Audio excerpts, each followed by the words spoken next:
Hello everyone, my name Arjun Singh Shekhawat. आप सभी का आपके अपने YouTube channel tip top class में आपका हार्दिक स्वागत है, अभिनंदन है।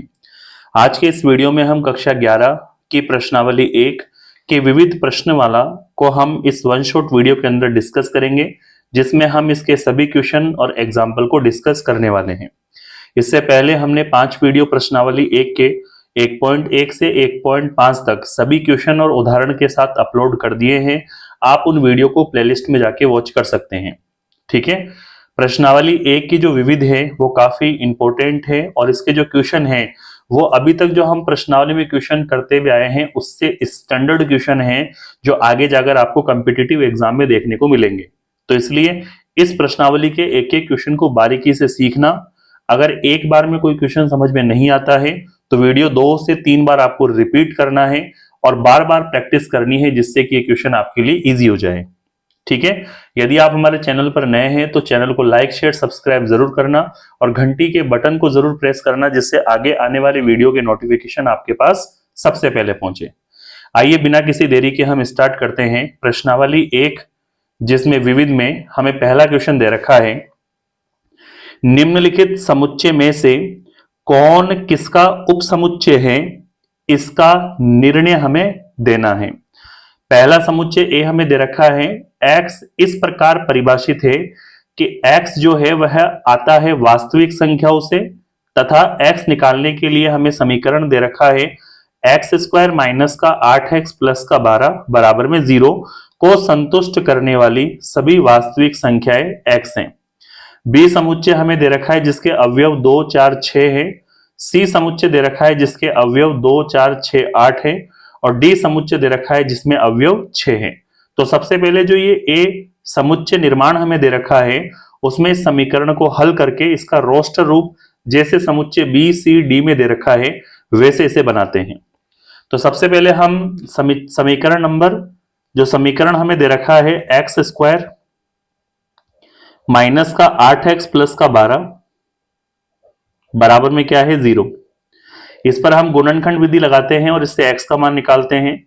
तो 8x स्क्वायर के टुकड़े हो गए माइनस का 2x और माइनस का 6x प्लस का 12 बराबर में 0। दो पद आगे से कॉमन लेते हैं तो क्या बचेगा x, ये हो जाएगा x माइनस का 2 और माइनस का 6 कॉमन लेते हैं तो क्या बचेगा x माइनस 2 बराबर में 0।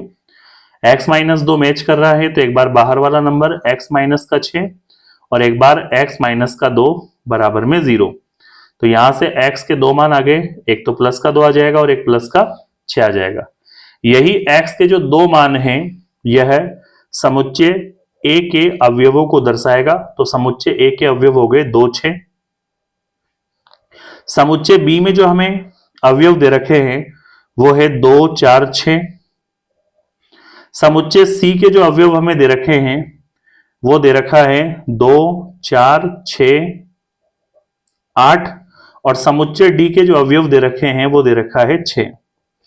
अब हमें इन चारों समुच्चय को देखकर बताना है कौन किसका उपसमुच्चय होगा। तो सिंपल है, अगर किसी समुच्चय के अवयव किसी अन्य समुच्चय में हो तो वह उसका क्या कहलाता है, उपसमुच्चय। तो जैसे हम देखते हैं ए में 2 और 6 जो है वह बी में 2 और 6 में है, तो ए किसका उपसमुच्चय हो जाएगा, बी का। ए के 2 और 6 जो है वह सी में है 2 और 6, तो इसका मतलब ए बी के साथ साथ किसका उपसमुच्चय है, सी का। मैं एक बार पूरा डिटेल से लिख रहा हूं। ये जो एक्स है यह ए में भी विलोम करता है,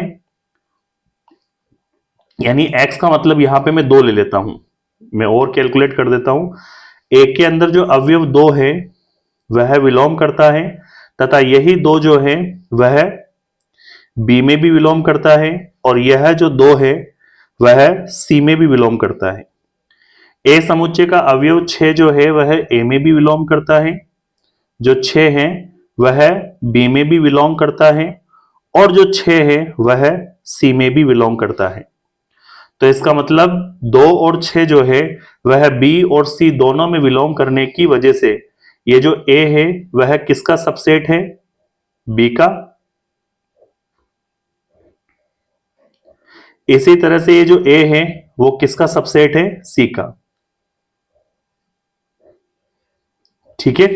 इस तरह से हम बता सकते हैं कि कौन किसका उपसमुच्चय बनेगा। इसी तरह से हम बी में देखते हैं 2 4 6 जो है वह सी में है 2 4 6, तो हम कह सकते हैं बी किसका सबसेट होगा, सी का। तो हम यहां पे लिखेंगे 2 जो है वह बी में बिलोंग करता है, तो यही जो 2 है वह सी में बिलोंग कर रहा है। उसके बाद जो 4 दे रखा है वह बी में बिलोंग करता है, तो यही 4 जो है वह सी में बिलोंग करता है। उसके बाद जो 6 है वह बी में बिलोंग करता है, तो यही 6 जो है वह सी में भी बिलोंग करेगा। तो मैं कह सकता हूं बी के सभी अवयव अगर सी में हैं, तो इस तरह से जो बी है वह किसका सबसेट होगा, सी का। ये तीसरे नंबर पे आ गया। इसी प्रकार मैं लिख सकता हूं ये जो 6 है वह ए में होने की वजह से डी ए का उपसमुच्चय होगा, 6 बी में होने की वजह से डी बी का उपसमुच्चय होगा, 6 सी में होने की वजह से डी सी का भी उपसमुच्चय होगा। तो हम यहां पे लिख सकते हैं इसी प्रकार, अब पूरा ना लिखते हुए डायरेक्ट लिख देते हैं। इसी प्रकार कौन किसका, ये जो डी है वह ए का भी उपसमुच्चय है, ये जो डी है यह बी का भी उपसमुच्चय है, और यह जो डी है वह सी का भी उपसमुच्चय है। इस प्रकार कौन किसका उपसमुच्चय बनेगा, इन उपसमुच्चय की सूची हम यहां पे दे सकते हैं। ठीक है, फर्स्ट क्वेश्चन में कोई दिक्कत, कोई समस्या नहीं होनी चाहिए। आगे बढ़ते हैं इसके नेक्स्ट क्वेश्चन नंबर 2 की ओर। क्वेश्चन नंबर 2 हमें दे रखा है, ज्ञात कीजिए कि निम्नलिखित में से प्रत्येक कथन सत्य है या असत्य। यदि कोई कथन सत्य है तो उसे हमें सिद्ध करना है, और असत्य है तो उसका हमें उदाहरण देना है। ठीक है, तो हमें कुछ यहां पर स्टेटमेंट दिए जाएंगे, आप उस स्टेटमेंट के अकॉर्डिंग एग्जाम्पल सेट करके आप उस एग्जाम्पल के अकॉर्डिंग बताओगे कि यह कथन सत्य है या असत्य। यदि मान लीजिए हमें असत्य देखना है, यानी कोई कथन भले ही सत्य दे रखा हो लेकिन हमें एक ऐसा एग्जाम्पल लेके चलना है जिसकी वजह से हम उस कथन को असत्य करें, क्योंकि आप जैसे एग्जाम्पल सोचोगे और कथन ऑलरेडी सत्य है तो आपके हर एग्जाम्पल उसमें सत्य को ही फिट करेंगे, यानी वो कथन जो है वह असत्य होगा ही नहीं। लेकिन आपने अगर एक भी कथन सोचा कि यह असत्य है, चाहे वो आगे 50 बार सत्य हो रहा होगा, लेकिन अगर एक बार भी अगर वो असत्य हो रहा है तो वो 50 बार वाले भी असत्य ही माना जाएगा। तो हम एक काउंटर एग्जाम्पल लेंगे और अकॉर्डिंग स्टेटमेंट उन एग्जाम्पल को रखेंगे। अगर वाक्य में वो एग्जाम्पल दिए गए कथन को फॉलो करता है तो वह सत्य है, अदरवाइज कथन क्या होगा, असत्य होगा। ठीक है, जैसे फर्स्ट हमें दे रखा है कि x जो है वह बिलोंग टू a, यानी x a से आता है तथा a जो है वह b से आता है, तो क्या x b से आएगा ये हमें बताना है। ठीक है, इसके लिए हम यहां पे मान लेते हैं, माना हम यहां पर a जो है उसके अंदर कुछ अवयव मान लेते हैं और वो अवयव 2 हैं। यहां 2 किसका काम कर रहा है, x का। ठीक है ना, जहां पर मैं लिख सकता हूं x बराबर कितना है, 2। और b को हम मान लेते हैं, इस तरह से b मानना है कि a जो है वह पूरा का पूरा किस में हो, b में। तो b के अंदर हम पहले a को रखेंगे, a हमने माना था ये, और उसके अलावा एक नया अवयव क्या ले लेते हैं, 3। अब यहां पर हम देखते हैं कि ये जो 2 है वह किस में आ रहा है, a में, यानी ये जो x है वो a में आ रहा है, ये पहली लाइन थी। उसके बाद फिर हम देखते हैं कि ये जो a है यह पूरा का पूरा b में आ रहा है, यानी ये मजला 2 के साथ पूरा का पूरा b में मौजूद है। लेकिन अगर मैं इस x को यानी इस 2 को अगर b में देखना चाहूं, ठीक है, x यहां यानी यहां पे अगर मैं इस 2 को अगर मैं b में देखूं तो ये 2 आ रहा है या मजला 2 आ रहा है, तो आप देखेंगे कि 2 के साथ मजला कोष्टक आ रहा है, तो सिंगल 2 जो है वह b में नहीं है, मजला 2 b में है, यानी ये बोल रहा है x b में बिलोंग करता है, जबकि ऐसा प्राप्त नहीं हो रहा है, इसलिए यह कथन क्या है, असत्य। तो लास्ट में क्या लिख देंगे, अतः यह कथन असत्य है। और यह कथन असत्य है, तो इस असत्य कथन को यहीं पे ड्रॉप कर देंगे। ठीक है, अब इसका सेकंड स्टेटमेंट देखिए क्या दे रखा है। यदि ए जो है वह उप समुच्चय है बी का तथा बी जो है वह सी से आता है, तो क्या ए जो है वह भी सी से आएगा, यह हमें सिद्ध करना है।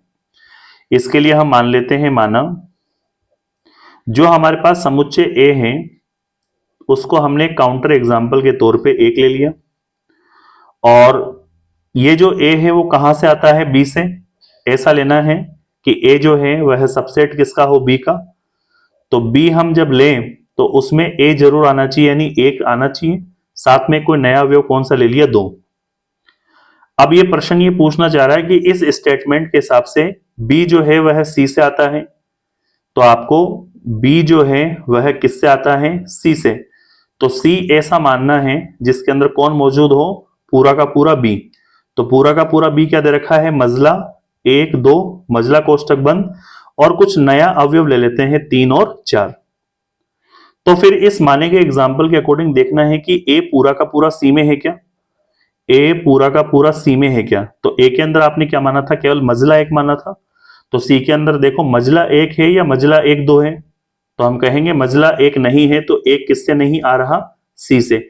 जबकि वो बोल रहा था ऐसा आना चाहिए, लेकिन ऐसा नहीं आ रहा, तो यह कथन क्या हो जाएगा, असत्य।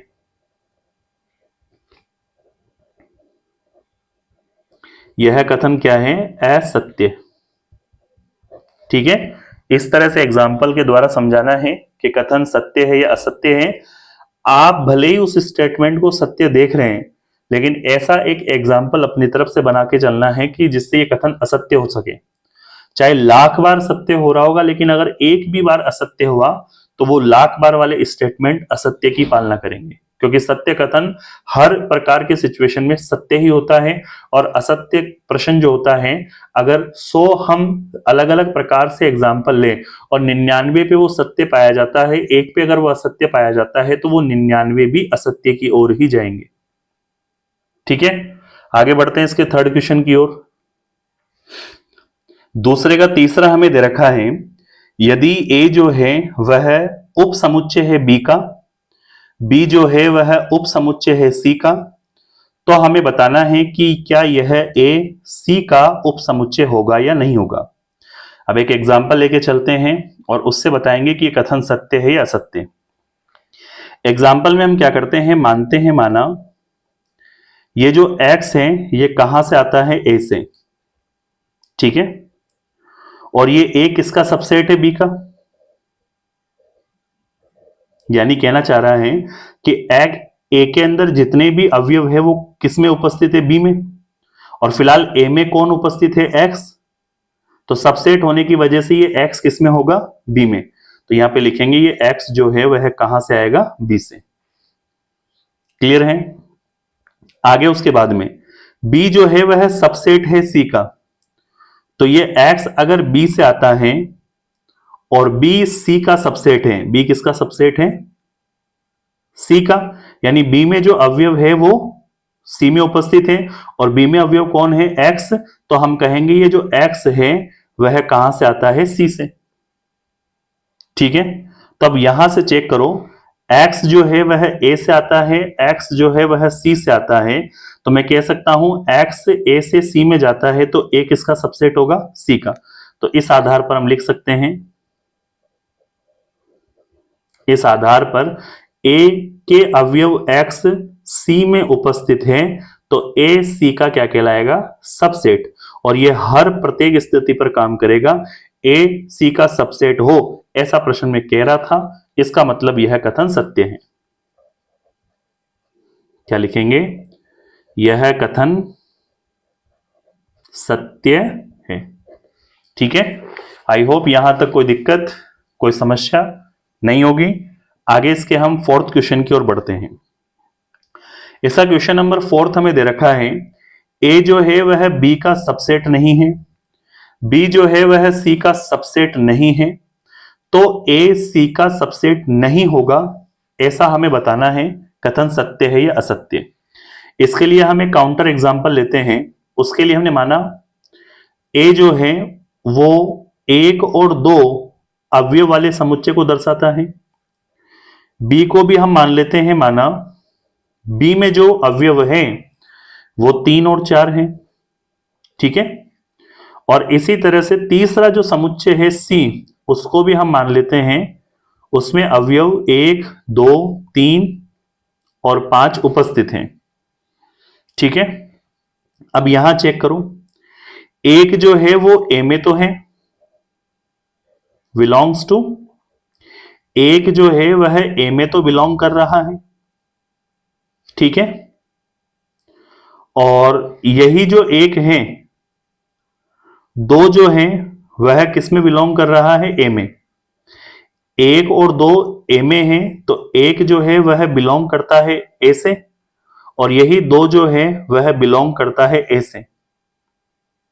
वही एक जो है वह बिलोंग करता है किससे, सी से, और वही एक जो है वह बिलोंग करता है सी से, सॉरी एक के बाद कौन आएगा, दो, किससे बिलोंग करता है, सी से। तो आप चेक करेंगे ए के अवयव 1 और 2 बी में उपस्थित नहीं है, तो इसका मतलब जो एग्जाम्पल है उसमें ए जो है वह सबसेट नहीं बन रहा बी का। उसके बाद बी में अवयव 3, 4 सी में कहीं पर भी नहीं है, 3 तो है लेकिन चौथा नहीं है, तो बी के सभी अवयव होना चाहिए सबसेट बनने के लिए, जो ऐसा नहीं है।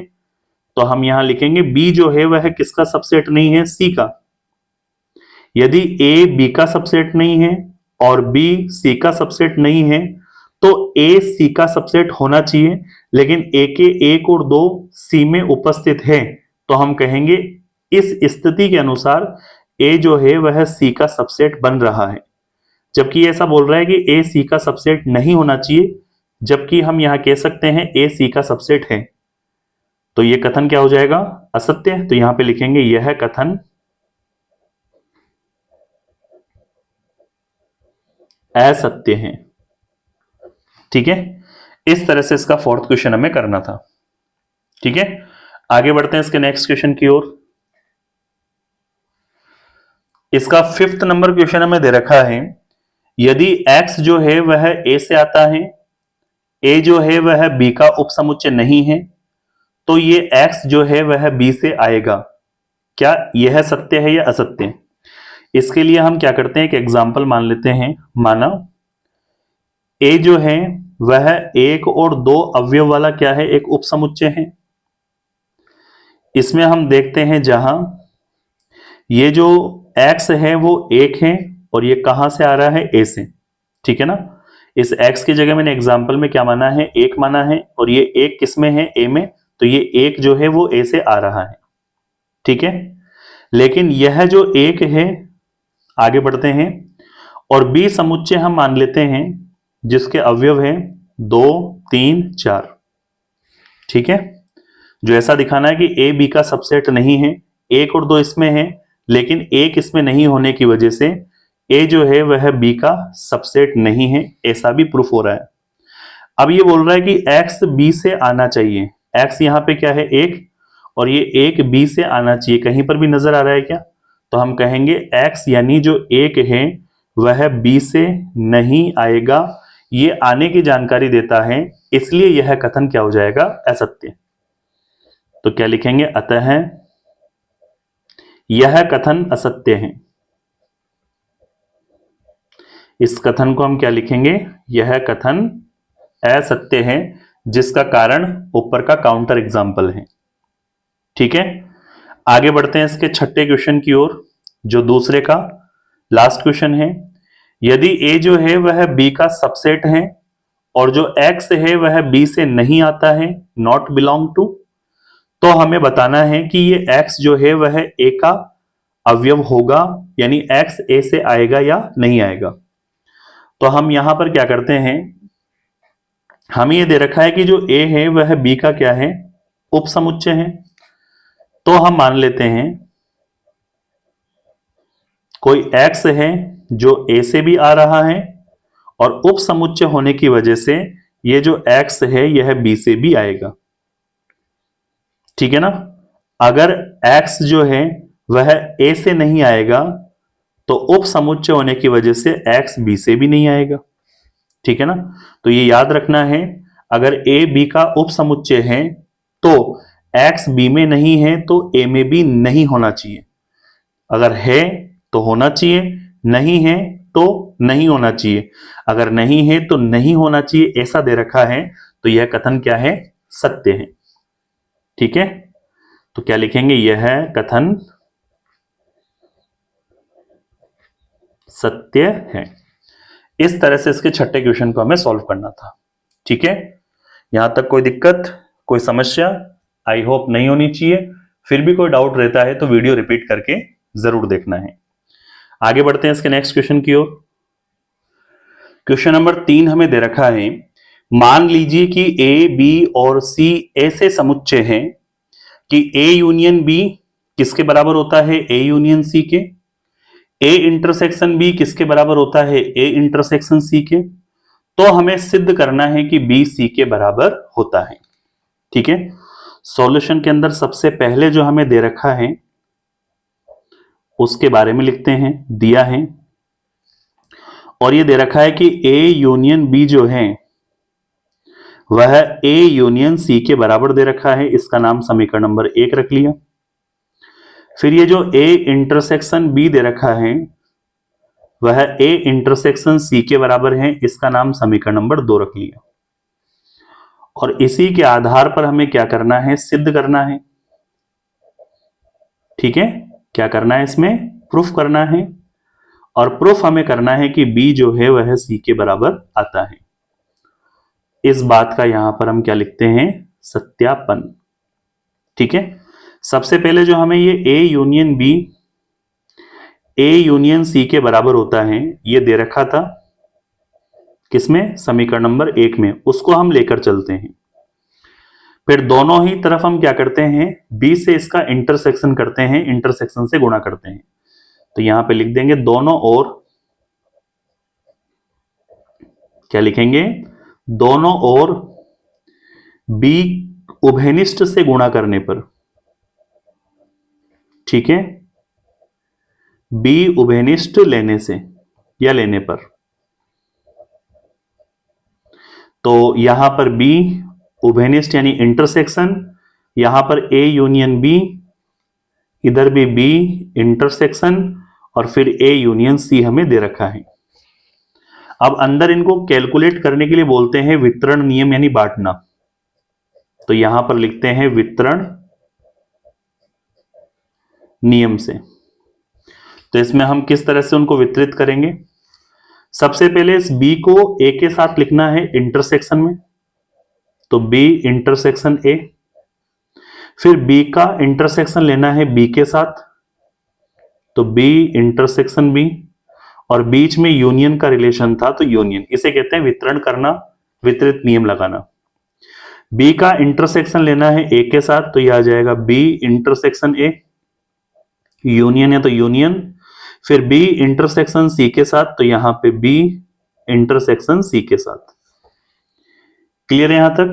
कोई दिक्कत, कोई समस्या नहीं होगी। अब यहां पे एक नियम आपको याद रखना है। देखो, इस प्रश्नावली में कुछ चीजें याद रखनी है। जैसे हम एक तरह से फॉर्मूले याद करते हैं, क्योंकि वो चीजें ऑलरेडी प्रूफ होती हैं। तो ये कुछ चीजें हैं जो आपको याद रखनी है। जैसे यहां पे क्या दे रखा है? बी किसमें है? इंटरसेक्शन में। और यहां पर बी किसमें है? यूनियन में। आप यूं भी समझ लो, अगर बी में से बी कॉमन लोगे तो बी आएगा। मैं एक स्टेप और बढ़ा देता हूं। बी इंटरसेक्शन ए हमें दे रखा है और फिर यूनियन है। फिर हमें दे रखा है बी इंटरसेक्शन बी, तो क्या आएगा? बी। बराबर में हमें दे रखा है B intersection A and union यहां पे दे रखा है B intersection C, as it is है। ठीक है, यदि बी हमें यूनियन में भी दे रखा है और बी हमें इंटरसेक्शन में दे रखा है तो इस पूरे का उत्तर बन जाएगा बी। तो मैं यहां पे लिख देता हूं, ये जो बी इंटरसेक्शन में है ए के साथ और यही बी यूनियन में है, तो इस पूरे का मान हम क्या लिख सकते हैं? बी। तो यहां से यहां तक हमने क्या बना दिया? बी। और बाकी आगे बच रहा है बी इंटरसेक्शन ए लिखो या ए इंटरसेक्शन बी लिखो, कोई चेंज नहीं। यूनियन और फिर दे रखा है हमें बी इंटरसेक्शन सी। इसका नाम हमने समीकरण नंबर कौन सा रख दिया? 3। अब वापस जो प्रश्न में दे रखा था क्या? ए यूनियन बी बराबर क्या होता है, ए यूनियन सी। एक बार दोबारा रिपीट करते हैं, दोनों और हमने बी का इंटरसेक्शन लिया था, अब हम एक सी का इंटरसेक्शन लेंगे, क्योंकि बी और सी को बराबर दिखाना है। तो बी के इंटरसेक्शन के बाद हम किसका इंटरसेक्शन लेंगे, सी का। तो यहां पे क्या लिखते हैं, ए यूनियन बी बराबर है ए यूनियन सी के, किसकी वजह से, समीकरण नंबर 1 की वजह से। तो यहां पे क्या लिखते हैं, ए यूनियन बी जो है वह बराबर है ए यूनियन सी के, और ऐसा हमने क्या किया है, समीकरण नंबर 1 की वजह से। दोनों पक्षों में पहले हमने बी का इंटरसेक्शन लिया था, अब हम एक सी का इंटरसेक्शन ले रहे हैं। तो मैं यहां लिख देता हूं, ए यूनियन बी को भी हमने सी के इंटरसेक्शन के साथ लिख दिया, और यहां ए यूनियन सी को भी हमने सी के इंटरसेक्शन के साथ लिख दिया। ठीक है, वितरण नियम लगाते हैं, सी का इंटरसेक्शन ए के साथ लेना है, तो सी इंटरसेक्शन ए यूनियन, सी का इंटरसेक्शन बी के साथ लेना है, तो सी इंटरसेक्शन बी, बराबर सी का इंटरसेक्शन ए के साथ लेना है, तो सी इंटरसेक्शन ए यूनियन, सी का इंटरसेक्शन सी के साथ लेना है, तो सी इंटरसेक्शन सी। क्लियर यहां तक? आगे और देखते हैं, इसमें कुछ चेंज कर सकते हैं क्या। यहां पर आप देखेंगे ये ए इंटरसेक्शन क्या दे रखा है, सी, और ये बी इंटरसेक्शन सी। तो मैं ए इंटरसेक्शन सी को चेंज कर सकता हूं प्रश्न के स्टेटमेंट से। समीकरण नंबर 2 में ए इंटरसेक्शन सी को क्या लिख सकते हैं, ए इंटरसेक्शन बी। तो मैं यहां पे चेंज करूंगा, क्योंकि यहां पे सी इंटरसेक्शन जो ए है उसकी जगह हम लिख सकते हैं ए इंटरसेक्शन बी, और ऐसा हमें प्रश्न में दे रखा था, जिसको हमने क्या नाम दिया था प्रश्न में, समीकरण नंबर 1 से। दूसरी चीज पहले ऐसे लिख देता हूं, सी इंटरसेक्शन ए को हमने क्या लिख दिया, ए इंटरसेक्शन बी, फिर हमें दे रखा है यूनियन, यहां पे बी इंटरसेक्शन सी हो जाएगा, ये रहा A intersection C, as it is लिख दिया इसको यूनियन, और सी में से सी को अगर कॉमन लेंगे तो कॉमन क्या आएगा, सी ही। फिर मैंने बताया था सी यूनियन में और सी इंटरसेक्शन में है, तो इसका टोटल रिजल्ट सी बनेगा। ठीक है ना, ऊपर याद रखने के लिए कहा है मैंने कुछ चीजें, A intersection C union C, C union में और सी इंटरसेक्शन में है, तो वो क्या हो जाएगा, केवल सी। तो इसकी जगह हम क्या लिख देते हैं, सी। ये रहा A intersection B and union, फिर यहां पे बी इंटरसेक्शन सी, बराबर इस पूरे को हमने क्या लिख दिया, सी, और ये समीकरण नंबर कौन सा हो गया, 4। जो समीकरण नंबर 3 और समीकरण नंबर हमने 4 बनाए हैं उसकी हम तुलना करते हैं समीकरण नंबर 3 व समीकरण नंबर 4 से। समीकरण नंबर 3 में आप देखेंगे A intersection B union B intersection C. समीकरण नंबर 4 में देखेंगे A intersection B union B intersection C. इसका मतलब ये दोनों पद बराबर हैं, तो इन दोनों तरफ के पदों के दूसरे मान भी बराबर होंगे। तो इस प्रकार हम कह सकते हैं कि जो बी है वो किसके बराबर हो जाएगा, सी के, और बी ये सी के बराबर हो, ऐसा हमें इस प्रश्न में क्या करना था, सिद्ध करना था। तो लास्ट में लिख दिया हैंस प्रूफ। ठीक है, इस तरह से हमने इसको बहुत ही सिंपल तरीके से सॉल्व किया है। बस प्रैक्टिस करनी है, प्रैक्टिस करोगे तो ये एग्जाम्पल, ये क्वेश्चन आपका इजीली बन जाएगा। ठीक है, आगे बढ़ते हैं नेक्स्ट क्वेश्चन नंबर 4 की ओर। क्वेश्चन नंबर 4 हमें दे रखा है, दिखाइए कि निम्नलिखित 4 प्रतिबंध तुल्य हैं।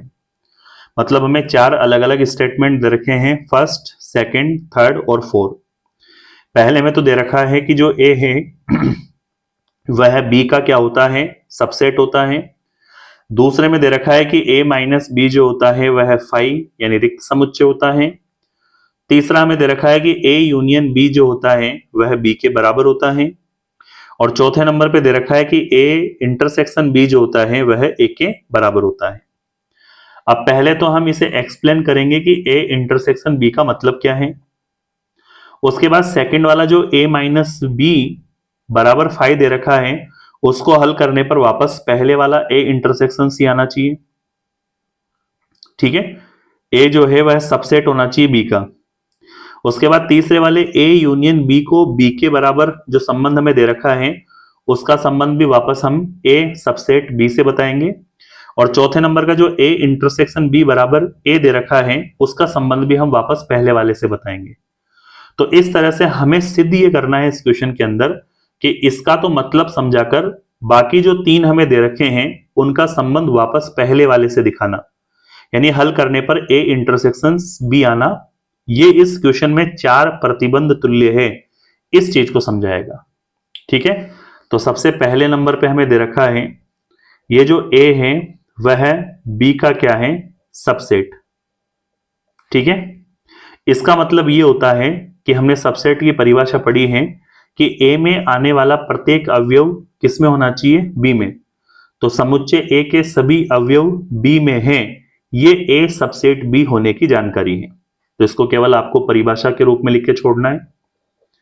क्या लिखेंगे, समुच्चय ए के सभी अवयव,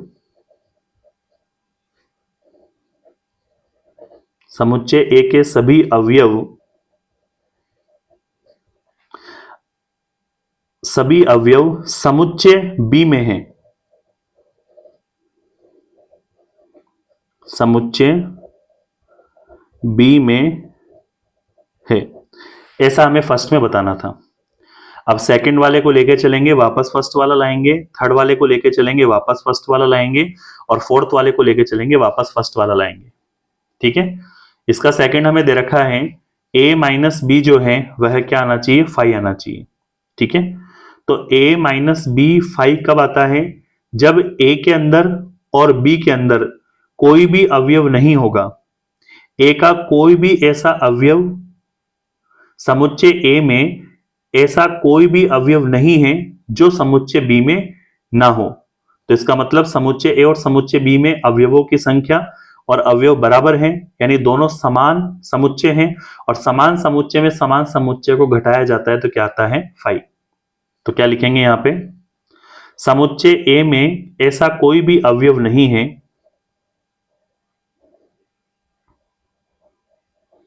समुच्चय ए में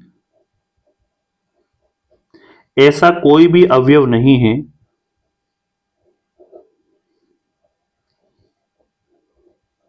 कोई भी अवयव नहीं है जो बी में ना हो, जो समुच्चय बी में ना हो। तो इसका मतलब हम कह सकते हैं कि ये जो ए है यह सबसेट बनेगा किसका, बी का, क्योंकि ए के सारे अवयव बी में हैं और बी के सारे अवयव ए में हैं। ए बी का सबसेट है, बी ए का सबसेट है, तो दोनों बराबर हैं। दोनों बराबर है तो बराबर वाले को बराबर वाले में घटाएंगे तो क्या आएगा, रिक्त समुच्चय। तो क्या ए सबसेट किसका है, बी का।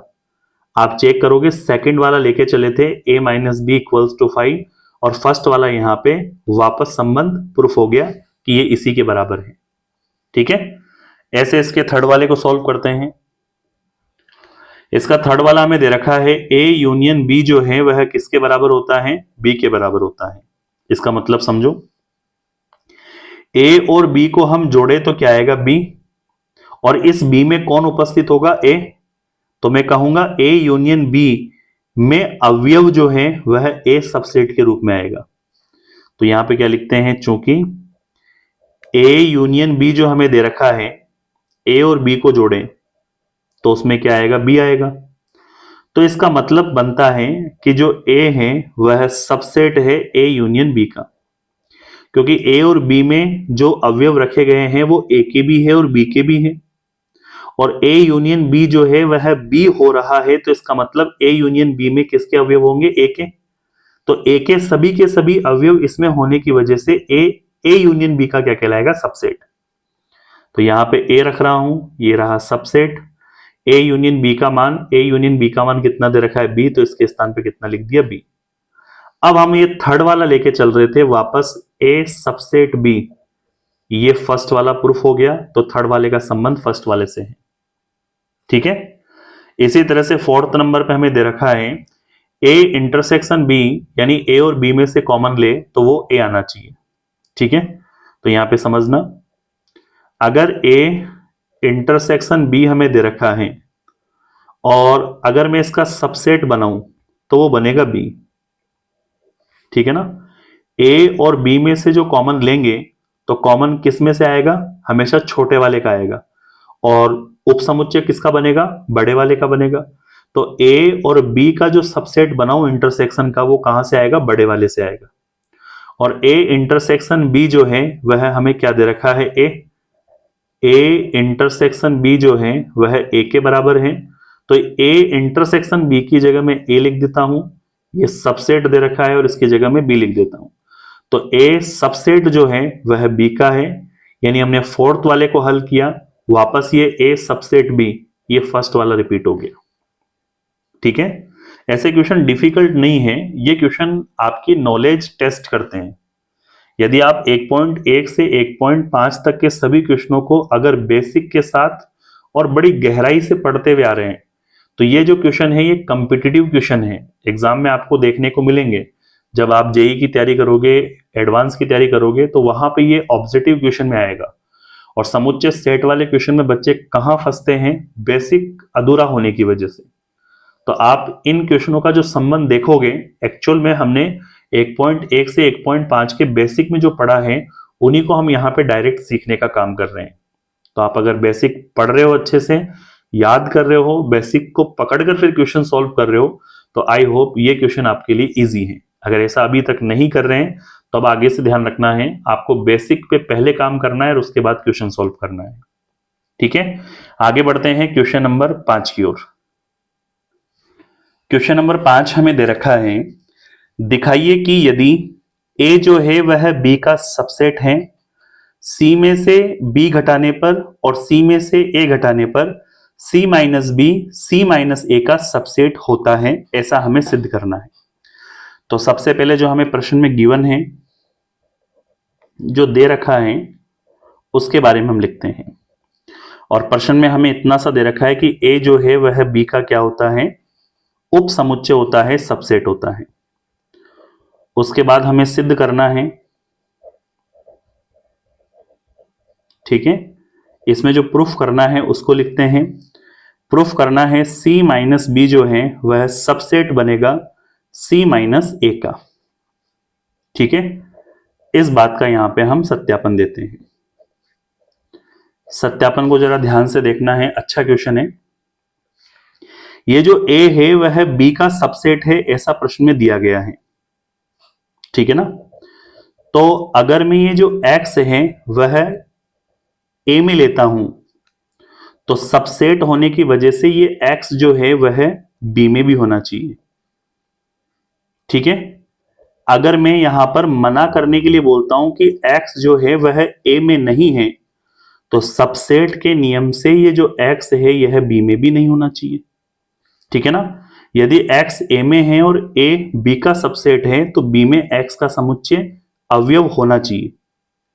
यदि a b का सबसेट है और x a में नहीं है, तो वह b में भी नहीं होना चाहिए।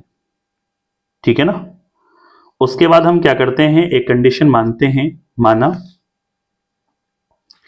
ये जो x है यह विलोम करता है, जो हमें सिद्ध करना है उसका LHS लेके चलते हैं c माइनस बी में। किस में रहता है ये, c माइनस बी में। इसका मतलब ये हुआ कि ये जो x है यह c में तो रहता है, माइनस का मतलब होता है नॉट बिलोंग टू, यानी नहीं रहता है। ये जो x है यह c से तो आता है, लेकिन माइनस यहां बताता है कि यह b से नहीं आता। तो हम यहां पे क्या लिख देते हैं, तो ये जो x है यह c से तो आता है, परंतु यह x जो है वह b से नहीं आता। और अगर x b से नहीं आता है तो ऊपर पढ़ चुके हम, x a से भी नहीं आएगा। ठीक है ना, ये ऊपर हम डिस्कस कर चुके हैं।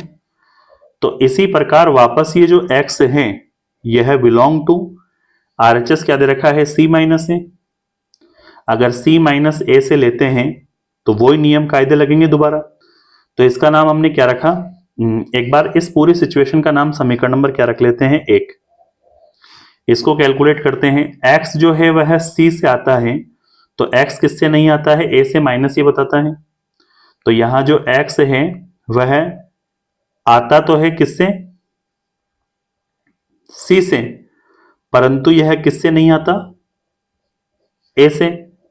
एक्स नॉट टू बिलोंग ए। अगर ए से नहीं आता है तो ऊपर हमने पढ़ा है कि वह बी से भी नहीं आएगा। इस पूरी सिचुएशन का नाम क्या रख लेते हैं, समीकरण नंबर 2। ठीक है ना।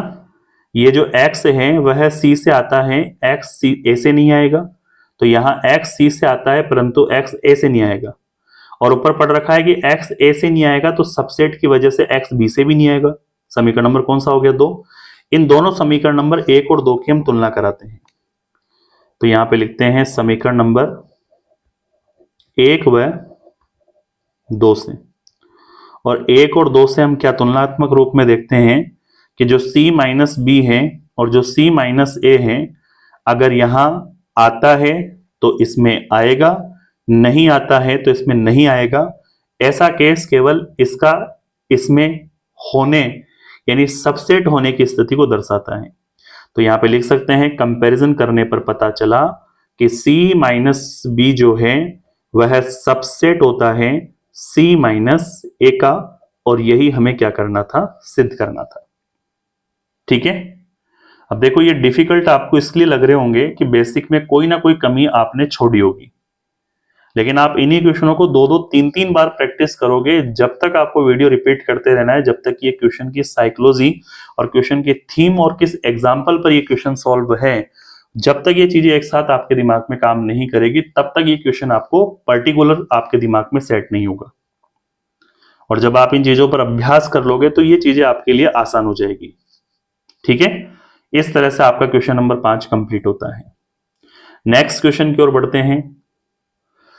क्वेश्चन नंबर 6 हमें दे रखा है कि नहीं दो समुच्चय ए तथा बी के लिए हमें सिद्ध करना है। फर्स्ट हमें दे रखा है इसका कि ए बराबर होता है A intersection B union A minus B, और इसका सेकंड हमें सिद्ध करना है A union B minus A बराबर ए यूनियन बी। तो इसका फर्स्ट लेके चलते हैं जिसको हमें सिद्ध करना है। फर्स्ट हमें दे रखा है ए बराबर लाना है A intersection B and union A minus का बी। सबसे पहले अपन आरएचएस यानी इसका कौन सा पक्ष लेके चलते हैं, दाया पक्ष और बाया पक्ष हम लेके आएंगे। तो A intersection B union A minus B हमें आरएचएस दे रखा है। अब यहां हम ए माइनस बी को समझते हैं। ए माइनस बी को हम चेंज करके लिख सकते हैं, ए तो अपने स्थान पे एज इट इज है, बी माइनस का मतलब होता है बी डैश। ठीक है ना। बी माइनस का मतलब क्या होता है, बी डैश। जब माइनस बी को बी डैश लिखा जाता है तो इसको इंटरसेक्शन में चेंज कर देते हैं। किस में चेंज कर देते हैं, इंटरसेक्शन में। अब ऊपर हम मान रखते हैं आरएचएस में। तो ये तो रहा ए इंटरसेक्शन बी, ये तो एज इट इज हो गया। ठीक है। फिर यूनियन हमें दे रखा है, इसकी जगह हमने क्या लिख दिया, ए इंटरसेक्शन बी डैश। अब यहां पर एक फॉर्मूला आपको फिक्स याद रखना है, क्योंकि मैंने बताया था कुछ चीजें हैं जो इसके अंदर हमें डायरेक्ट याद रखनी है सिद्ध करने के लिए। तो ये आरएचएस बराबर यहां से लेकर यहां तक की स्थिति को हमें सॉल्व कैसे करना है उसे समझना है। यहां पर क्या दे रखा है, ए इंटरसेक्शन बी दे रखा है, फिर यूनियन यहां पर ए इंटरसेक्शन बी डैश दे रखा है। क्लियर है।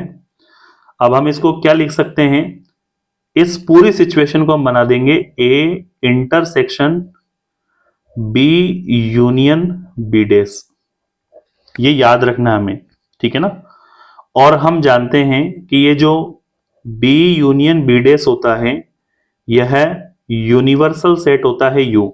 बी समुच्चय और बी नहीं समुच्चय को जोड़ते हैं तो यूनिवर्सल सेट में कितने समुच्चय हैं, कितने अवयव है, वो सारा आ जाता है। तो यहां पर हमने आरएचएस को सॉल्व किया तो ये तो ए है, इंटरसेक्शन हमें दे रखा है, इस पूरे को हमने सॉल्व किया तो ये क्या आ गया, यूनियन। और फिर आप थोड़ा सा और सोचिए कि यदि ए समुच्चय यूनियन में से कॉमन ले तो छोटा समुच्चय ए है तो ए आएगा। आरएचएस लेकर चले थे, एलएचएस ए था वो आ गया, यानी एलएचएस आरएचएस के बराबर है। ये हमें क्या करना था, सिद्ध करना था। इस तरह से हम क्वेश्चन नंबर 6 का पहला भाग कंप्लीट करते हैं। ठीक है।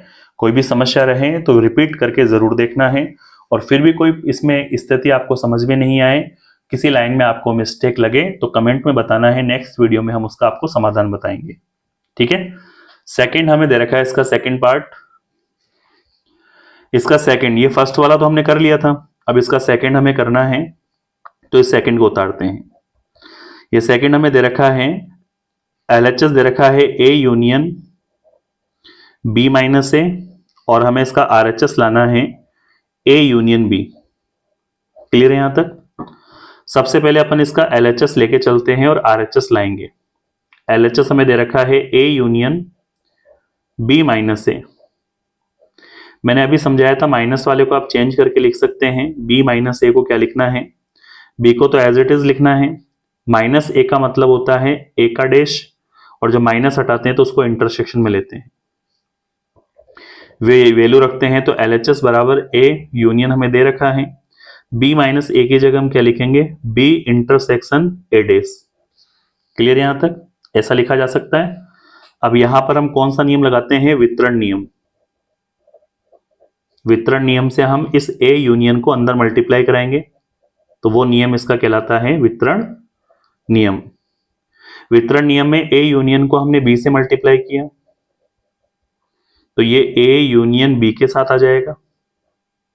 फिर इंटरसेक्शन दे रखा है, A यूनियन A डैश के साथ जाएगा, तो A यूनियन A डैश के साथ आ गया। ठीक है यहां तक?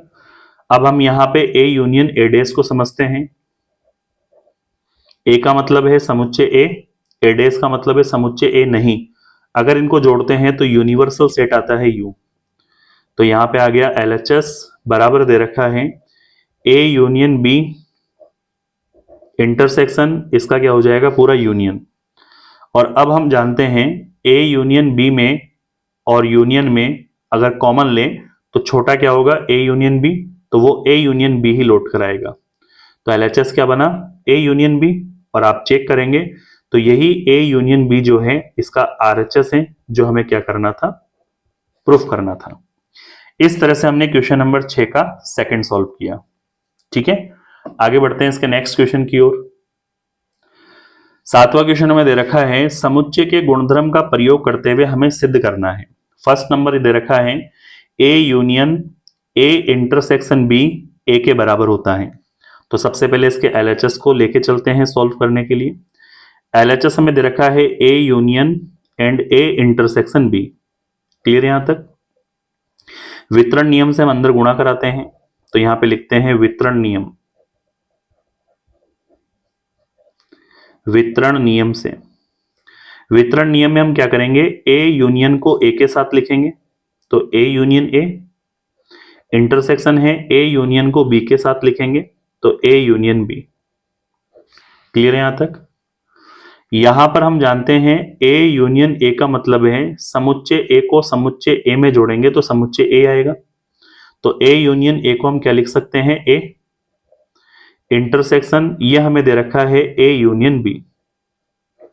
यहां पर एक नियम आपको याद रखना है, यदि A इंटरसेक्शन में और A यूनियन में है तो उसका उत्तर हमेशा A बनता है। और यही A हमारा कौन सा पार्ट था?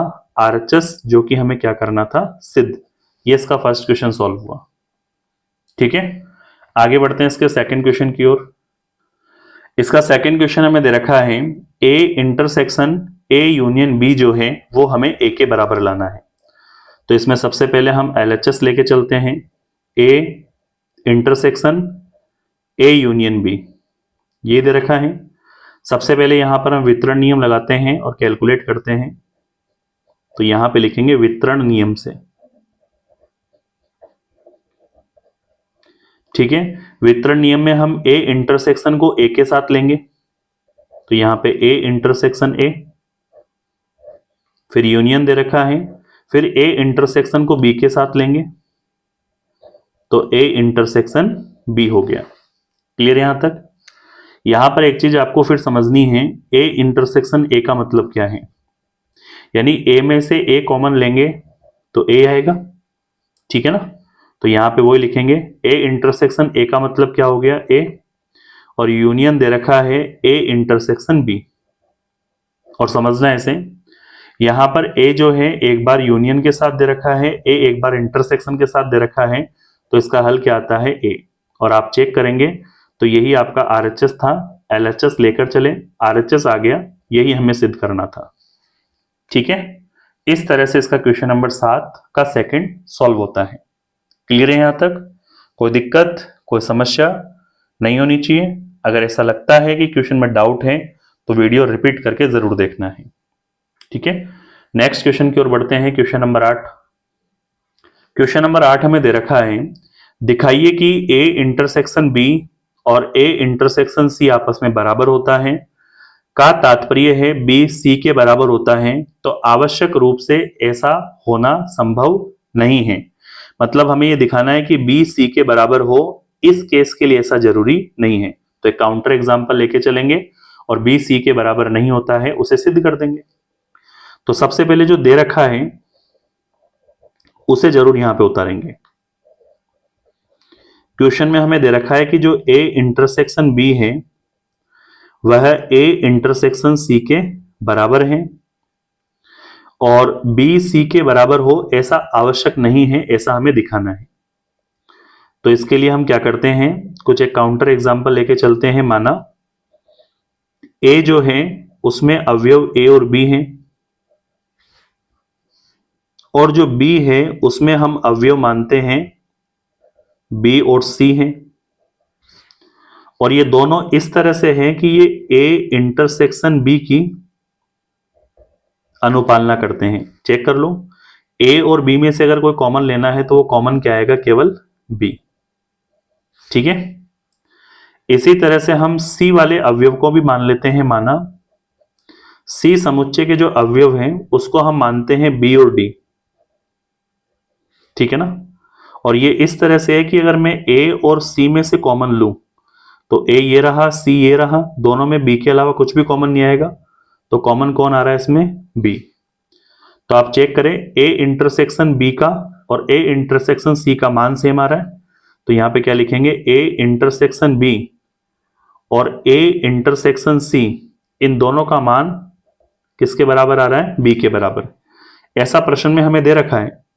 अब हमें बताना है कि हम बी और सी को बराबर है या बराबर नहीं है की जानकारी दे रहे हैं।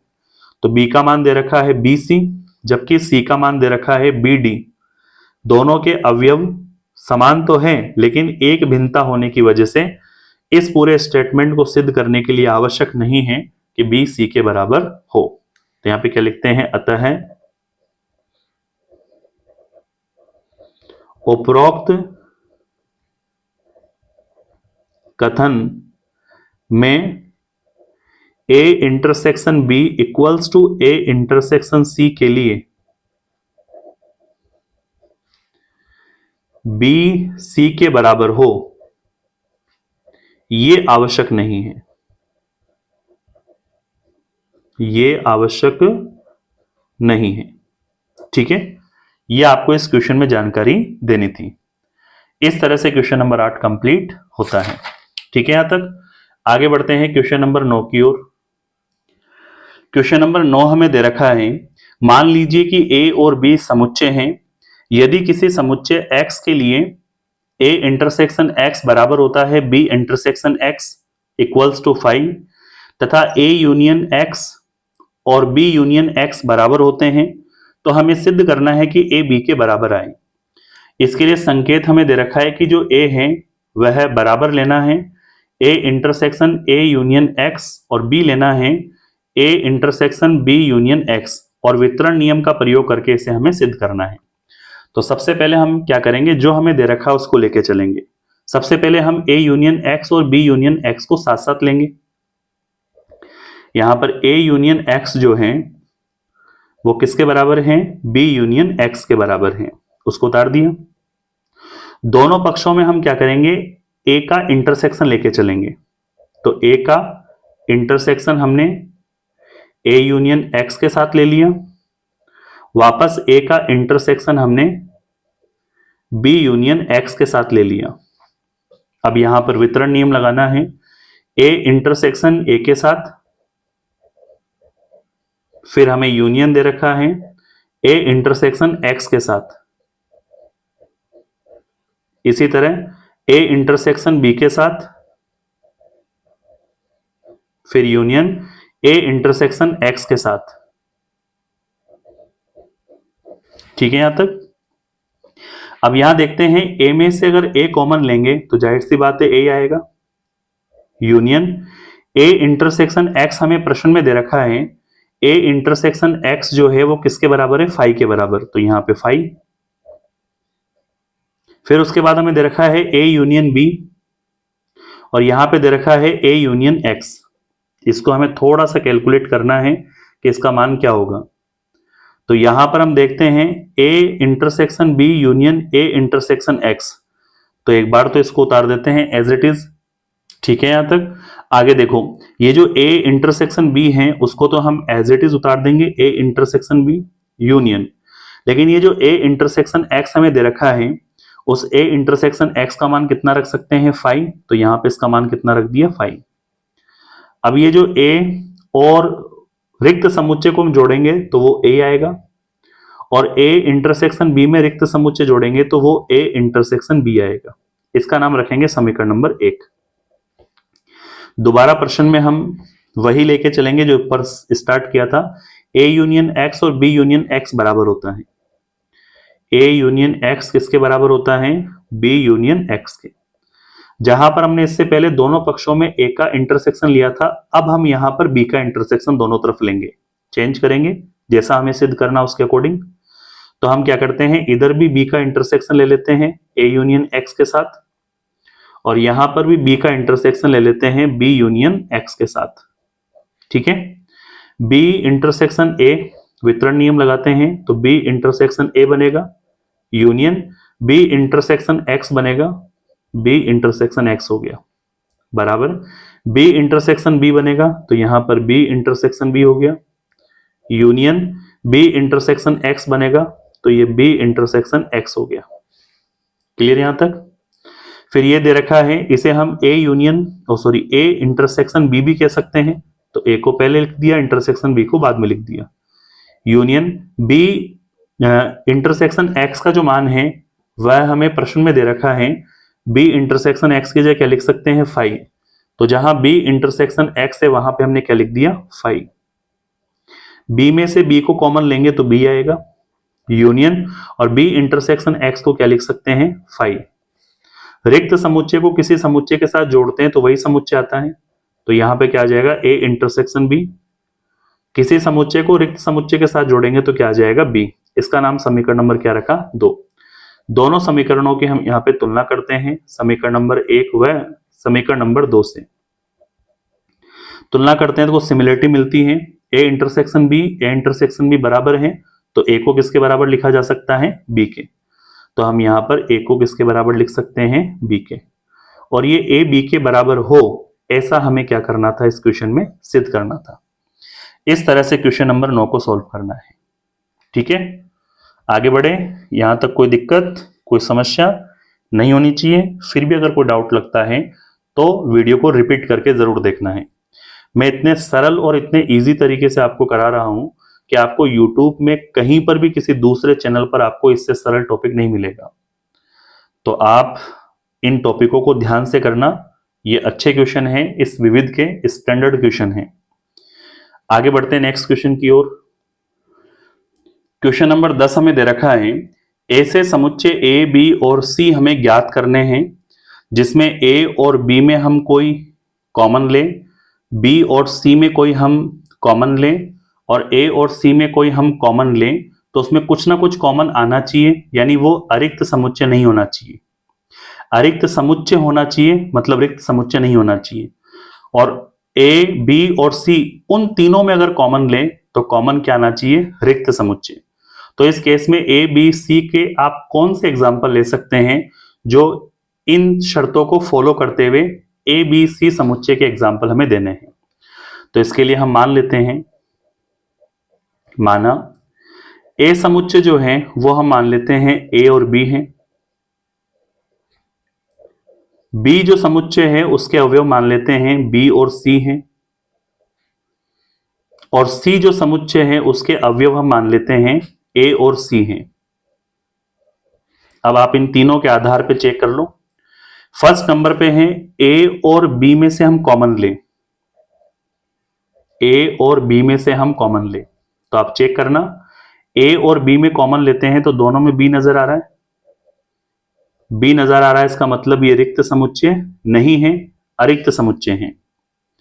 आगे में दे रखा है बी और सी में से कॉमन लेते हैं, तो बी और सी में से कॉमन लेते हैं तो दोनों में कॉमन सी आ रहा है, इसका मतलब ये रिक्त समुच्चय नहीं है, अरिक्त समुच्चय है। और लास्ट में फिर हम किस में कॉमन लेते हैं, ए और सी में, ए और सी में हम कॉमन लेते हैं तो ए और सी में दोनों में ए कॉमन आ रहा है, तो इसका मतलब कुछ ना कुछ कॉमन मिल रहा है तीनों में, तो तीनों ही कौन से समुच्चय हैं, अरिक्त समुच्चय।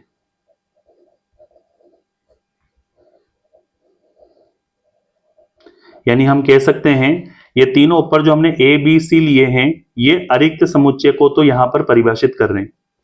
अब हम इन तीनों समुच्चय में कुछ कॉमन लेते हैं तो चेक करना है कि फाई आ रहा है या नहीं आ रहा। तो यहां पर A intersection B intersection C बनाते हैं, तो ए में तो हमने माना था ए बी, इंटरसेक्शन बी में हमने माना था बी सी इंटरसेक्शन, और सी में हमने माना था ए सी। क्लियर यहां तक? देखो ए और बी में ए अगर इसमें है तो इसमें नहीं है तो कॉमन नहीं आएगा, और अगर यहां पर इसमें बी है तो इसमें नहीं है तो इन दोनों में से कॉमन भी नहीं आएगा। अगर यहां पर सी इसमें है तो इसमें नहीं है तो कॉमन नहीं आएगा। अगर तीनों में मैं कॉमन देखो तो ए बी सी एक साथ किसी में भी कॉमन नहीं आएगा। इसमें ए बी है तो सी छूट गया, इसमें बी सी है तो ए छूट गया, इसमें ए सी है तो बी छूट गया, तो तीनों में से एक साथ ए बी सी कॉमन नहीं आ सकता। इसका मतलब ये फाई यानी रिक्त समुच्चय को दर्शाता है। तो जो ऊपर हमने ए बी सी के एग्जाम्पल लिए हैं वो बिल्कुल सही बैठते हैं कि जब इन तीन समुच्चय के साथ इसका इंटरसेक्शन निकालें तो वह हमें अरिक्त समुच्चय दें, यानी कुछ ना कुछ कॉमन आए उनमें, और जब इन तीनों का एक साथ इंटरसेक्शन निकालें तो कोई भी समुच्चय ऐसा नहीं हो जिसमें अवयव हो, अर्थात ये रिक्त समुच्चय आए। तो ऐसे केस में हमें तीन एग्जाम्पल ए बी सी समुच्चय के लिए ज्ञात करना था, तो ये वो तीन एग्जाम्पल इसका आंसर होगा। ठीक है, इस तरह से इस प्रश्नावली यानी विविध के हमने 1 से 10 तक के क्वेश्चन सॉल्व कर लिए हैं। अब हम क्या करेंगे, एक तो 1.5 का लास्ट एग्जाम्पल छूट गया था पहले वाले वीडियो में, और इस प्रश्नावली विविध के एग्जाम्पल अभी हम डिस्कस करने वाले हैं। ठीक है, यदि अभी तक भी आपने चैनल को सब्सक्राइब नहीं किया है और वीडियो को लाइक नहीं किया है तो प्लीज चैनल को सब्सक्राइब और वीडियो को लाइक जरूर करना। ठीक है, क्योंकि जितने ज्यादा लाइक्स बढ़ते जाते हैं, सब्सक्राइब बढ़ते जाते हैं, तो हमें मोटिवेट मिलता है आपके लिए और बेहतरीन और अच्छे से काम करने के लिए। ठीक है, आगे बढ़ते हैं एग्जाम्पल के लिए। एग्जाम्पल नंबर 22 हमें दे रखा है, मान लीजिए कि यूनिवर्सल सेट में 1 से 6 तक की संख्या है। ए समुच्चय में 2 3, बी समुच्चय में 3 4 5 है, तो हमें ए डैश बी डैश का इंटरसेक्शन ए यूनियन बी ज्ञात करना है, और बाद में हमें सिद्ध करना है कि ए यूनियन बी का डैश ए डैश बी डैश के इंटरसेक्शन के बराबर आता है। ठीक है, तो सबसे पहले इसके एक एक क्वेश्चन को हम ज्ञात करते हैं। सबसे पहले हम इसका ए डैश निकालेंगे। मैंने पूरक समुच्चय निकालने के लिए बताया था कि यूनिवर्सल सेट में से हमें उस समुच्चय को हटा देना है तो उसका पूरक समुच्चय आ जाएगा। यूनिवर्सल सेट हमें दे रखा है 1 2 3 4 5 6 तक की प्राकृत संख्या, और ए समुच्चय जो हमें दे रखा है वो दे रखा है 2 और 3। तो यहां से हमें ए डैश का क्या मान मिल जाएगा, मैच करने वाले मान 2 3 को हटा देंगे और आगे वाले समुच्चय में 1 4 5 6 बच रहा है उसको उतार देंगे, तो 1 4 5 6 ये इसका ए डैश होगा। इसी तरह से हमें बी डैश ज्ञात करना है। बी डैश ज्ञात करने के लिए यूनिवर्सल में हमें बी घटाना है। यूनिवर्सल सेट हमें दे रखा है 1 2 3 4 5 6, और उसमें हमें घटाना है बी। बी समुच्चय के अवयव हमें दे रखे हैं 3 4 और 5। ठीक है, तो बी डैश का मान हम निकालते हैं। 3 4 5 हमें घटाना है तो आगे बचेगा 1 2, लास्ट में बचेगा 6, तो यानी 1 2 और 6 बचने वाले अवयव को उतारेंगे तो बी डेस आ जाएगा। अब हमें यहाँ पर ए यूनियन बी भी निकालना है, तो हम पहले ए यूनियन बी को निकाल देते हैं। ए यूनियन बी का मतलब ए के अवयव हमें दे रखे हैं 2 3, यूनियन बी के अवयव हमें दे रखे हैं 3 4 5। इनका यूनियन यानी इनको जोड़ना है, तो उसमें 2 भी हैं, रिपीट नहीं लेना है, 3 भी हैं, 4 भी हैं और 5 भी हैं, उनको उतार दिया। ठीक है, अब हमें ए डेस और बी डेस में कॉमन लेना है, तो यहाँ पे ए डेस इंटरसेक्शन बी डेस। ए डेस का मान हमने निकाला था 1 4 5 6, तो 1 4 5 6। इनका इंटरसेक्शन बी डेस का जो मान निकाला था हमने 1 2 6, ये 1 2 6 आ गया। अब इन दोनों में से क्या कॉमन आ रहा है? 1 कॉमन आ रहा है और 6 कॉमन आ रहा है, यानी 1 और 6 कॉमन मिलेगा, तो ये इसका क्या कहलाएगा? ए डेस बी डेस का इंटरसेक्शन। अब हमें सिद्ध करना है कि ए यूनियन बी का डेस ए डेस बी डेस के इंटरसेक्शन के बराबर होता है। तो सिद्ध करने वाले में सबसे पहले एलएचएस को लेके चलते हैं, जो हमें दे रखा है ए यूनियन बी का डेस। तो यूनिवर्सल में ए यूनियन बी को घटा दो तो ए यूनियन बी का डेस आ जाएगा। यूनिवर्सल सेट हमें दे रखा है 1 से लेकर 6 तक की संख्या, 1 2 3 4 5 6। ठीक है, यहां तक। इसमें घटाना है ए यूनियन बी, जिसका मान हमने ऊपर निकाल लिया था, कितना आया था? 2 3 4 5। क्लियर यहां तक? अब यहां पर देखो माइनस करो, 2 3 4 5, 2 3 4 5 घटाएंगे तो केवल 1 6 बचेगा, इस 1 6 को उतार दिया, ये इसका एलएचएस आ गया। अब इसका आरएचएस सॉल्व करते हैं। आरएचएस हमें दे रखा है ए का डेस इंटरसेक्शन बी का डेस, और ये हमने पहले सॉल्व कर रखा है। ये कितना आता है? 1,6। एलएचएस और आरएचएस को चेक करोगे तो दोनों सेम हैं, तो प्रूफ हो जाएगा कि एलएचएस जो है वो आरएचएस के बराबर है, हेंस प्रूफ। इस तरह से एग्जाम्पल नंबर जो 22 1.5 का ड्रॉप हो गया था, उस एग्जाम्पल को हमने इस वीडियो में कंप्लीट कर लिया है। बाकी मैंने 21 तक के एग्जाम्पल प्रश्नावलियों के वीडियो के साथ ही करवा रखे हैं, तो आप वहां से क्लियर कर सकते हैं। ठीक है, आगे बढ़ते हैं इसके नेक्स्ट एग्जाम्पल की ओर। एग्जाम्पल नंबर 23 यानी विविध के एग्जाम्पल हम यहां डिस्कस कर रहे हैं। दिखाइए कि शब्द CATARACT के वर्ण विन्यास के अक्षरों का समुच्चय तथा शब्द TRACT के वर्ण विन्यास अक्षरों का समुच्चय समान होता है। तो सबसे पहले हम क्या करते हैं, 2 अलग अलग शब्द दे रखे हैं, उनका हम समुच्चय ले लेते हैं। पहले शब्द को हम x मानते हैं और यहां पे लिखते हैं शब्द CATARACT के अक्षरों का समुच्चय है, के अक्षरों का क्या है? समुच्चय है। तो इस x का हम क्या करते हैं, समुच्चय निर्माण लिख लेते हैं। रिपीट को हटाना है तो सबसे पहले हम किसको लिखेंगे? C को, फिर किसको लिखेंगे? A को, फिर T को, A रिपीट है हटा दिया, R को, A रिपीट है, C रिपीट है, T रिपीट है हटा दिया। ठीक है, तो इसका हमें क्या प्राप्त हुआ? CATR। इसका रोस्टर रूप हमें इस तरह से प्राप्त हुआ। इसी तरह से नेक्स्ट जो शब्द है उसको हम y समुच्चय नाम देते हैं, और ये है शब्द TRACT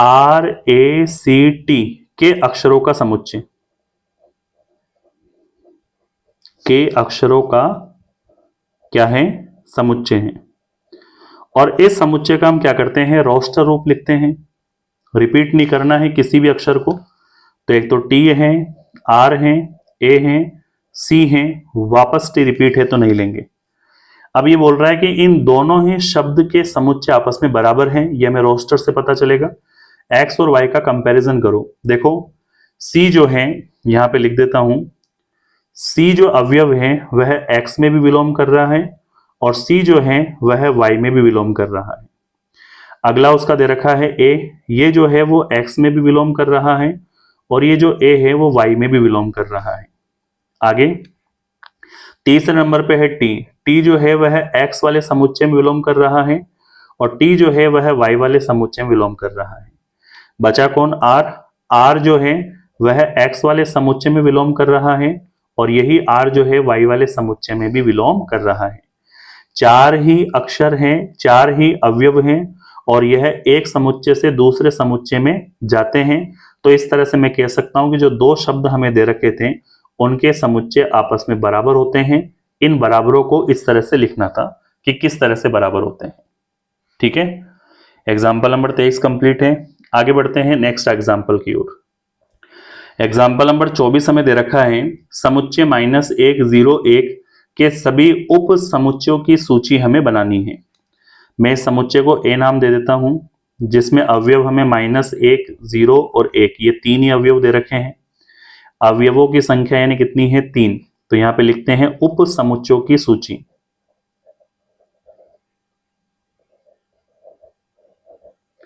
इसमें हम बनाएंगे उप समुच्चय की सूची। और किसी भी समुच्चय से उप समुच्चय निकालने का जो सूत्र होता है वो होता है 2 की पावर n। तो 2 की पावर n कितना दे रखा है? 3। 2 की पावर 3 का मतलब कितना होता है? 8। तो हमें इस 3 अवयव वाले समुच्चय के 8 उप समुच्चय मिलेंगे। पहला तो है फाई, जो सभी समुच्चय का क्या होता है? उप समुच्चय। फिर अलग अलग अवयवों का -1 का एक उप समुच्चय, 0 का एक उप समुच्चय, 1 का एक उप समुच्चय। अब दो को साथ रखेंगे तो -1 को 0 के साथ, फिर इस -1 को 1 के साथ और फिर इस 0 को 1 के साथ और फिर तीनों को साथ रखेंगे -1, 0 और 1। आगे बात समझ में? टोटल 1, 2, 3, 4, 5, 6, 7, 8 और ये आठों के आठों समुच्चय ए में हमें नजर आएंगे। तो हम कह सकते हैं ये 8 समुच्चय इस ए के उप समुच्चय कहलाते हैं, जिसको इस तरह से लिखना था, ज्ञात करना था। ठीक है, नेक्स्ट बढ़ते हैं इसके एग्जाम्पल नंबर 25 की ओर। एग्जाम्पल नंबर 25 इसका लास्ट एग्जाम्पल है। सिद्ध कीजिए कि ए यूनियन बी बराबर होता है ए इंटरसेक्शन बी और इसका तात्पर्य हमें ए बराबर बी लाना है। बहुत ही अच्छा एग्जाम्पल है और ये इंपॉर्टेंट एग्जाम्पल है और ध्यान से पढ़ने वाला एग्जाम्पल है। ठीक है, तो सबसे पहले हमें जो दे रखा है उसके बारे में हम लिखेंगे। हमें प्रश्न में दे रखा है कि ये जो ए यूनियन बी है ये किसके बराबर है? ए इंटरसेक्शन बी के बराबर। फिर इसमें हमें क्या करना है? सिद्ध करना है। ठीक है, इसमें हमसे प्रूफ करवा रहा है कि ये जो ए है वो किसके बराबर आना चाहिए? बी के। इस बात का यहां पर हम प्रमाण देते हैं। तो क्या लिखेंगे? सत्यापन। सत्यापन में सबसे पहले हमें ए को अगर बी के बराबर लाना है तो हमें यह सिद्ध करना है कि ए जो है वह बी का इंटरसेक्शन हो और ये जो बी है, सॉरी, ए जो है वह बी का सबसेट हो और बी जो है वह ए का सबसेट हो। यानी ए के सभी अवयव बी में रहते हैं और बी के सभी अवयव ए में रहते हैं। एक दूसरे में अवयव रहने का मतलब एक दूसरे का बराबर होना है। तो इन दोनों को बराबर लाने के लिए हमें ये सिचुएशन बराबर लानी है। इसके लिए हम मान लेते हैं, माना ये जो कोई ए अवयव है ये किस में रहता है? समुच्चय ए में। अगर ये समुच्चय ए में रहता है तो यही ए जो है वह ए यूनियन बी में भी रहेगा, क्योंकि ए यूनियन बी में कौन है? ए। और ए में कौन रहता है? स्मॉल ए। तो इसके यूनियन में भी ये स्मॉल ए रहेगा। ठीक है, अब ए यूनियन बी का जो मान है वो हमने क्या बना रखा है प्रश्न के अनुसार? A intersection B. तो ये ए इंटरसेक्शन बी के बराबर आ गया। तो यहां पे हम लिख सकते हैं ये जो ए है यह ए इंटरसेक्शन बी में भी बिलोंग करता है और अगर ये ए और बी का कॉमन है तो जाहिर सी बात है ये ए में भी होगा और बी में भी होगा। तो ये जो ए है वह किस में रहता है? बी में भी। ठीक है, तो मैं कह सकता हूं अर्थात क्या, अगर ये जो ए है यह ए का सदस्य है और यही ए जो है बी का सदस्य है, तो ये जो ए है इसके सभी के सभी अवयव बी में होने की वजह से ये ए इस बी का क्या कहलाएगा? सबसेट। पहली चीज तो आपको ये याद रखनी है।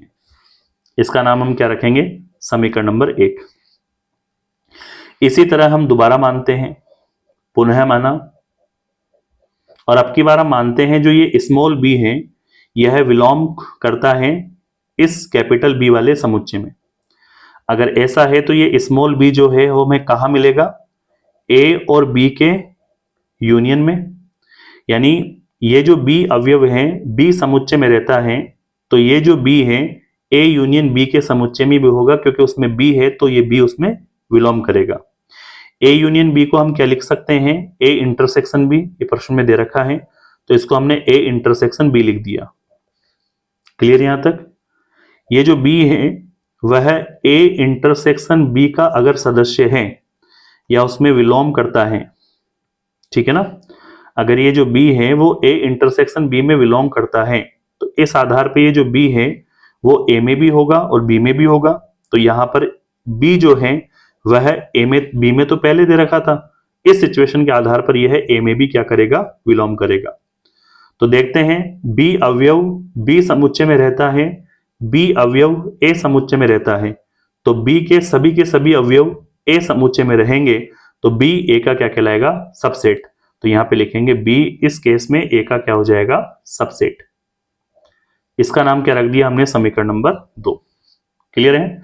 समीकरण नंबर 1 और समीकरण नंबर 2 का हम यहां पर कंपैरिजन करते हैं, समीकरण नंबर 1 व समीकरण नंबर 2 से। तो आप पाएंगे कि ए के सभी अवयव बी में रहते हैं और बी के सभी अवयव ए में रहते हैं, और ये तभी पॉसिबल है जब दोनों ही समुच्चय एक दूसरे के क्या हो, बराबर, और ये ए बी के बराबर हो। ऐसा हमें क्या करना था, इसमें सिद्ध करना था। ठीक है। यहां जाके एग्जाम्पल नंबर 25 के साथ इस प्रश्नावली 1 को हम विराम देते हैं। मैंने पुराने वीडियो मिलाकर अगर इस वीडियो का मैं कंपैरिजन करूं तो मैंने इस प्रश्नावली 1 के सभी क्वेश्चन, सभी एग्जाम्पल और विविध के सभी क्वेश्चन इस YouTube चैनल पर आपको पढ़ा दिया है। नेक्स्ट क्लास के अंदर मैं इसकी प्रश्नावली 2 लेकर आऊंगा, जिसमें मैं आपको बेसिक से लेकर और टॉप लेवल तक के क्वेश्चन समझाऊंगा। ठीक है। यदि हमारा पढ़ाया हुआ आपको अच्छा लगता है और आपके लिए कहीं ना कहीं हेल्पफुल काम करता है तो प्लीज चैनल को लाइक शेयर सब्सक्राइब जरूर करना। इससे आपका कुछ भी नहीं जाएगा, प्लस पॉइंट आपको मिलता रहेगा। ऐसा तो है नहीं कि सब्सक्राइब करने से या लाइक करने से आपके पैसे लगते हो, ठीक है ना। तो चैनल को सपोर्ट करना है, लाइक शेयर सब्सक्राइबर में कोई कमी नहीं होनी चाहिए, और हम इसी तरह से आपके साथ आपकी मेहनत को, आपके सिलेबस को इजी बनाकर आपके सामने रखते रहेंगे, जिसमें जहां जहां जो डाउट हैं वो आप अपने डाउट पूरे कर सकते हो। ठीक है। नेक्स्ट क्लास प्रश्नावली 2 के साथ रहेगी। तब तक आप इस पहली प्रश्नावली को अच्छे से तैयार कर लो। कहीं पर भी कोई डाउट है तो आप कमेंट सेक्शन में जरूर लिखना, नेक्स्ट वीडियो में उसका समाधान जरूर करेंगे। ठीक है। आज के लिए पर्याप्त। जय हिंद, जय भारत।